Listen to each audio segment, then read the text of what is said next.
Thank you very much. First of all, I would like to thank the World Economic Forum for providing me this opportunity to speak to world leaders, business leaders, media people, to give the Pakistan perspective to the world. So I want to thank you specifically for that. Let me just start by saying that I am almost as old as Pakistan.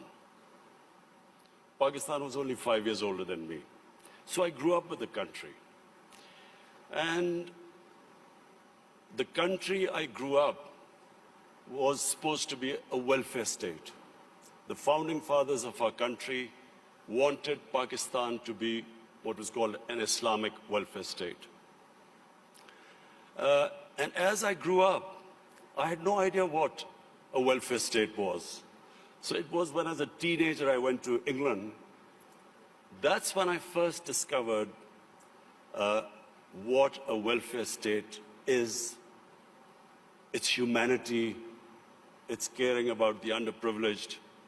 And so from then onwards, I always thought that if I ever got the opportunity, I would always want my country to be a welfare state. So this is my vision. Everything, all the policies which we make in Pakistan are towards that end, to make it into a humane country where the government takes responsibility of the weaker section of its society. So this is the vision statement. But I'll start with environment, because the theme of this time, the World Economic Forum, is about sustainability. Let me just say, first of all, that the other thing about Pakistan, was this desire to see it as a humane and a just society. But the other thing was, as a child, I fell in love with the wilderness of Pakistan, the mountains of Pakistan. All our summer holidays were spent in the Himalayas. And so from that time onwards, what I loved about Pakistan was its wilderness, its mountains. And so, as with age I saw these mountains, this wilderness disappearing, and especially the way we destroyed our forest cover, I always resolved the second thing, that if I ever got the opportunity, I would make sure that we preserve this God-given beauty of our country. And we start a reforestation campaign. So in 2013, my party won an election in one of the provinces, which was the former northwestern western province called Pakhtunkhwa. And that's when we started one of the most ambitious campaigns to plant 1 billion trees in 4 years. And against all odds, we did it. No one expected it to happen, but we involved the local communities. We first made them understand how important trees were for the future. We made the people understand that Pakistan was very vulnerable to climate change. And we appealed to the people. We involved women in the mountainous areas to grow nurseries. And it became one of the most successful campaigns in our country's history of forestation. So we planted 1 billion trees. So when I became the Prime Minister, I resolved that we would plant 10 billion trees in Pakistan in the next 4 years. And this is now our objective. The experience we learned from the KP province, we are now using that experience to grow these nurseries, involve local communities, especially involve women, because they were very good in planting, developing and planting nurseries. So, why is it important for us to grow trees? For two reasons. One, as I mentioned, that Pakistan is vulnerable to global warming. Secondly, in our cities, pollution has become a silent killer. So unfortunately, there was no plan before, and our cities got very polluted, specifically Lahore, which had the pollution levels, like Delhi in India, rose high because for some reason our planners removed 70% of the tree cover of Lahore in the last 10 years.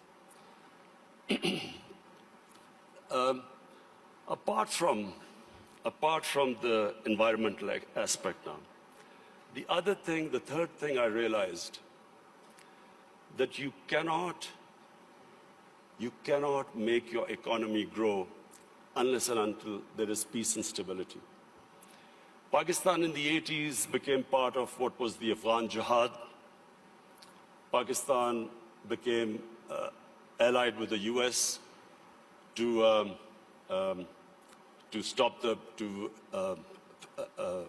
fight for the freedom in Afghanistan from the Soviets.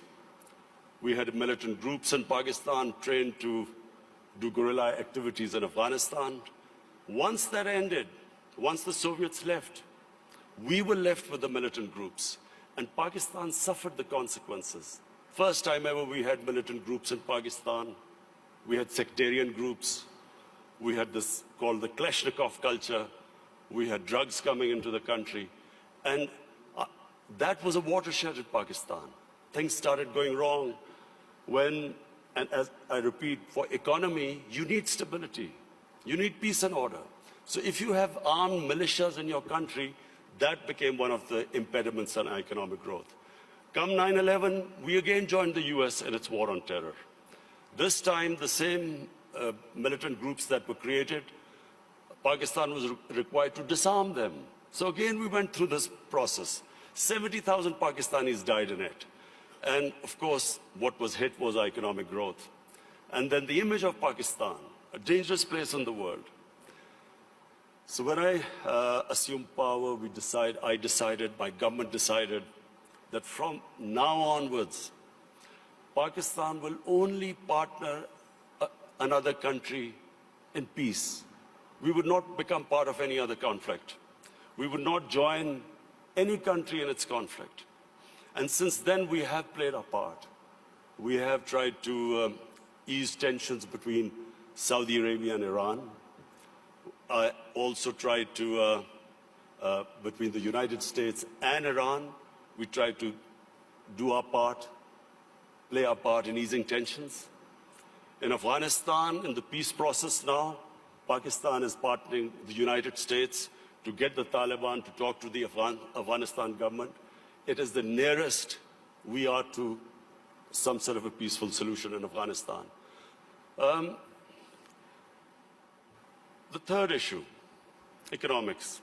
When my government came into power, as you mentioned, we inherited the worst economic crisis in our history. The biggest current account deficit, the biggest fiscal deficit, where almost reserves which would have lasted about a month. Since then, I must pay tribute to my economic team. And of course, we took very tough decisions. I have been in public eye for 40 years, but the sort of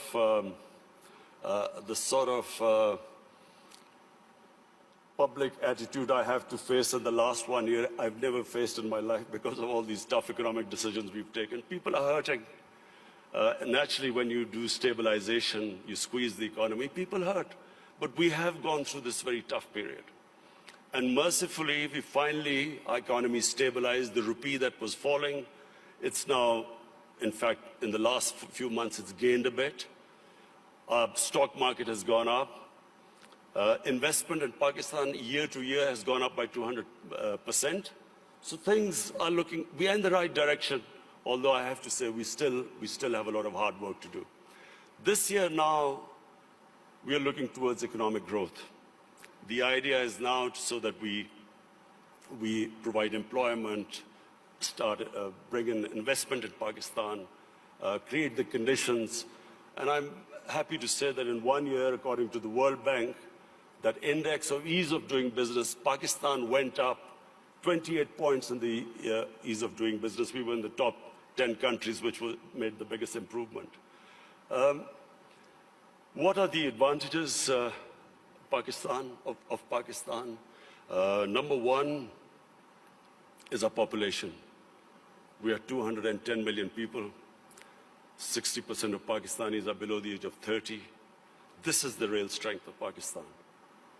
Unfortunately, we have neglected this young population because we did not concentrate on skill development, equipping them to employ themselves, become entrepreneurs, provide young people to the industry. But now we have started a program of skill development. We have partnered World Economic Forum in this, this program of Skill Gap, and we have laid a huge amount of money for startups, young people, encouraging them to start their own businesses. This is the first time we've done apprenticeship. We are encouraging industries now to employ young people. So this is really our big source. This is our big resource which will, we hope, one day lift Pakistan. The other advantages Pakistan have, number one, is our mineral wealth. Sadly, untapped. Pakistan is sitting on one of the most precious gold and copper reserves. Unfortunately, we've had a few issues, so these reserves have remained untapped, but we have enough reserves that we can pay off all our foreign debt. We also have one of the largest coal reserves. We have rare earth minerals. We have unexplored gas reserves. So the whole government attention now is to develop these resources. We also have very fertile agricultural land. Unfortunately, the practices which we have done, we have not really explored this potential. Our productivity is one of the lowest. So for that, we have got help from China. China has been in the CPEC, what is this, the Pakistan-China economic corridor. We have in that got China to help us in developing the productivity of agriculture sector. And this is, I think, one area where Pakistan can make strides very quickly, because we do have fertile land. Unfortunately, as I said, our productivity is very low. And finally, my vision of Pakistan stems from its strategic location. Pakistan is strategically placed, probably one of the most fortunate positions in the world. On the one side is China, one of the fastest growing markets, and of course, closely allied to Pakistan. Then we have energy reserves in Central Asia. And the moment there's peace in Afghanistan, we then have access to all the markets in Central Asia. Then we have Iran, and hopefully, if things settle down, Iran also, the more we trade with Iran, both countries will benefit. The biggest neighbor, second biggest neighbor is India. Unfortunately and sadly, the situation between India and Pakistan is not what it should have been. There are various reasons, and I won't go into it right now. This is not the right forum. But the moment Pakistan and Indian relationship becomes normal, trade starts between the two countries, then one can imagine the location, the strategic location of Pakistan with China on one side, India on one side, and then countries with excess energy on the western side. I am someone who believes that in Pakistan, the moment we get our governance right, that is the real issue. Sadly, our governance, in the past 30 years, the way our governance deteriorated, that was one of the biggest reasons that we have not been able to fulfill our potential as a country. The country has tremendous resources, young population, strategically located. All now, from now on, my governments biggest challenge now is how we can improve our state institutions, so we can improve our governance, so we can tap our potential. Thank you.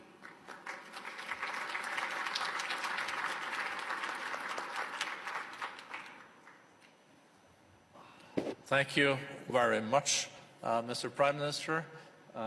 Thank you for sharing results and vision for your country.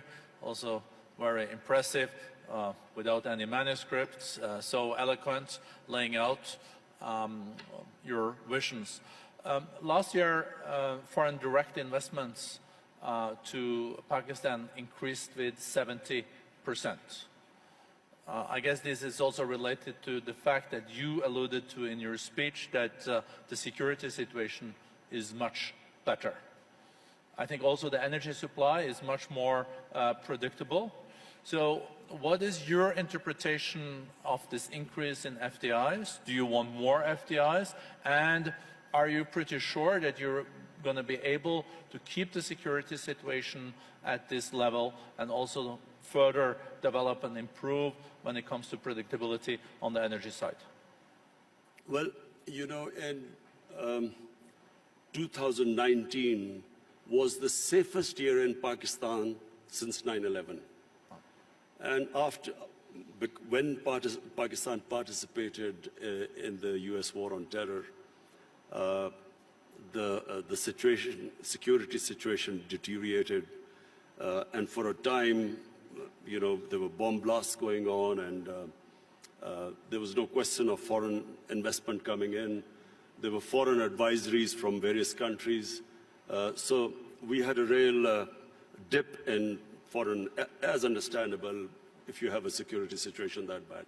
So 2019 was the most, the safest year after 9/11. And that was reflected in our tourism.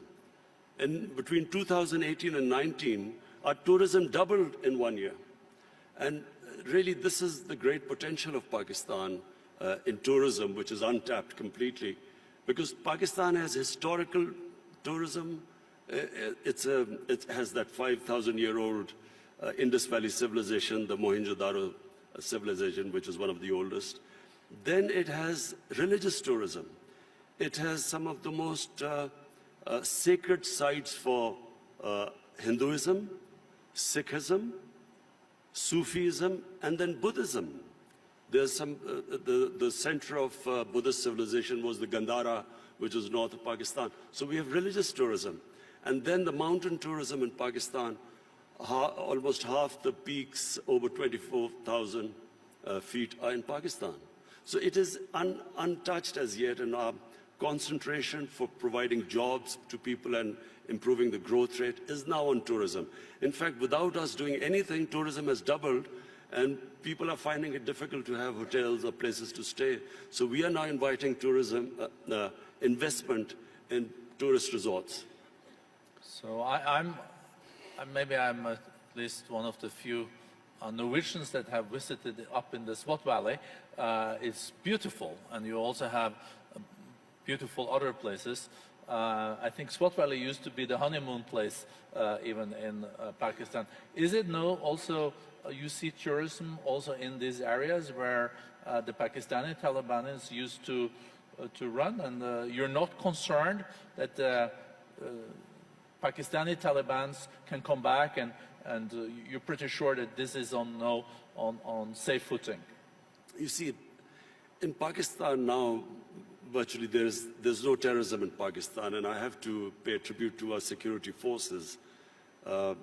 They did such a brilliant job, and it was for a while, we went through a really difficult period, but thanks to them, there is hardly any terrorism. I mean, you have the odd problem, but you know, that you have anywhere in the world. Problem now is we need peace in Afghanistan and stability. Whatever terrorism now comes into Pakistan every now and then is from Afghanistan. And that's why this peace process in Afghanistan is very important. The quicker Afghanistan settles this peace and stability, it's not just only good for Pakistan from the terrorism point of view, but also the connectivity to Central Asia and which will benefit both Afghanistan and Pakistan. Are you, Mr. Prime Minister, optimistic that there can be a deal between Taliban and the government in Kabul? Americans are very much involved in this. You're also contributing. Is it possible this year? And do you think Taliban will also engage in a deal that will respect the rights of girls' education, women, and those areas where there have been progress in Afghanistan? Well, the first thing is that there has to be peace. And that can only happen if Taliban and the Afghan government, they sit together and there's a political settlement. That has to be the first step. Just my view, I do not think that, the saying that you only cross the river once. What was in 2001 is not going to be now the case if and when Taliban and the Afghan government come together, because so much has happened since then. So I think it would be a completely different scenario. But the most important thing right now, and it's not going to be easy, but it is the only option, that the Taliban and the Afghan government sit together. Whenever that happens, it will have turbulence, but it is the only way forward. There is not, and there never was, a military solution in Afghanistan. Mr. Prime Minister, as you also alluded to and mentioned, you have also initiated initiatives to have Saudis and Iranians de-escalating and trying to establish dialogues. You are able, as a nation, to have pretty good relations, both Iran, Saudi Arabia, UAE, and other Gulf states. If you look at the escalation that we have seen lately, some people even talk about this Middle East being at an inflection point, and there is no way back, and there are those that are more optimistic that there will be a de-escalation. You will continue to contribute in that process, and how do you see that unfolding in the year to come after Americans killed General Soleimani and etc.? Is U.S. deterrence back in the region? Are you short-term, medium-term optimistic on de-escalation, or is this something that really keeps you up at night? Look, let me just, first of all, make a statement. I do not understand why countries go to resolve the differences through military conflicts. Because whenever, and this is just in our lifetime we've seen this, the moment you start a military conflict, you don't know where it is going to go. You can start a conflict, you don't know when it will finish. And then it has unintended consequences. So we have seen in front of our eyes Pakistan joining the US war on terror, and I was the one who was objecting to it.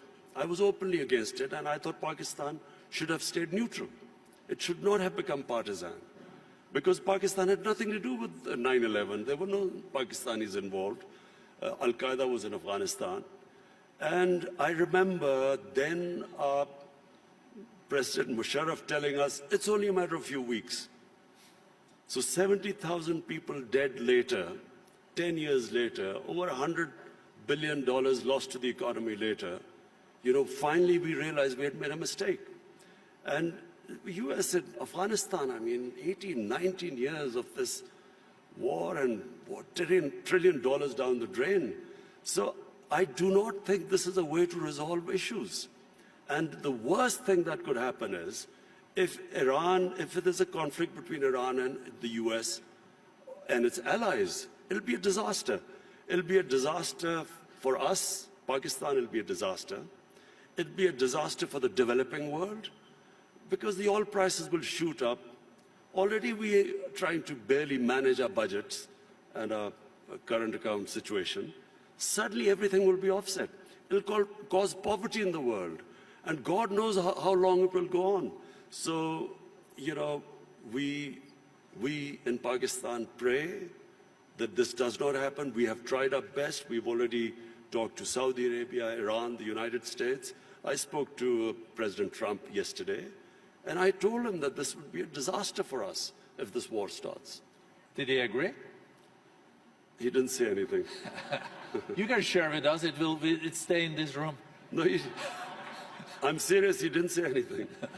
But I think I think he understood, because this would be, in my opinion, it'll be insanity, because just Afghanistan is still not resolved, and Iran would even be a bigger problem. Mr. Prime Minister, you also underlined, coming back to the more domestic opportunities and challenges in your country, this accelerator that we have agreed on skills and upskilling and reskilling between the World Economic Forum and Pakistan. I think there is a huge potential. I think the youth bulge, the youth of Pakistan is a huge opportunity. How important do you think education is in this context, and how do you look at the national curriculum and the madrasas and the importance of teaching world-class math and sciences? You know, the tragedy of my country, because as I said, I grew up with my country, and in the 60s, Pakistan was the most exciting thing happening in Asia. It was the fastest growing country. We were moving fastest towards industrialization, our universities. I think your GDP was even higher than India's per capita, wasn't it? It's certainly, our industrial production was more than the 4 Asian tigers put together: Indonesia, Malaysia, Thailand, and Philippines. So it was, the fastest growing country. And we lost our way. One was ill-conceived nationalization, which stunted this industrial growth. We could have done what China did. They created wealth, and then they used the wealth to lift the bottom tier of the population. But just because the rich got richer, it didn't mean that we should have stopped this industrialization by nationalization.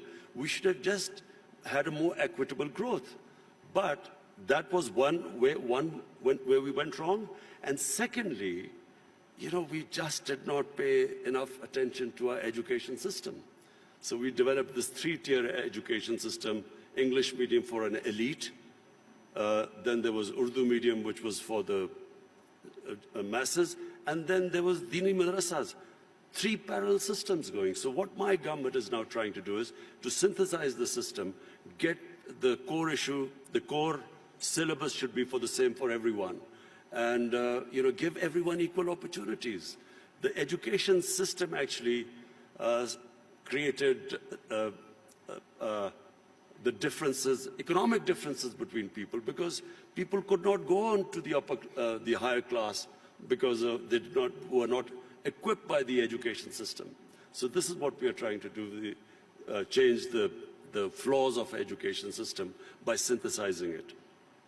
Thank you very much, Prime Minister. I see the time is out. I would have liked to continue this conversation. I think we're all very impressed with the reform agenda. We're seeing economic growth is being back. We see the foreign direct investments are there. So thank you for sharing this with the community. Well, economic growth is still coming, hopefully this year.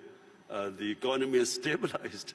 The growth is the second thing. As I said, I have never been insulted so much. Not insulted is not the word, but lacerated by the media, the way the media has attacked me because of the stabilization program.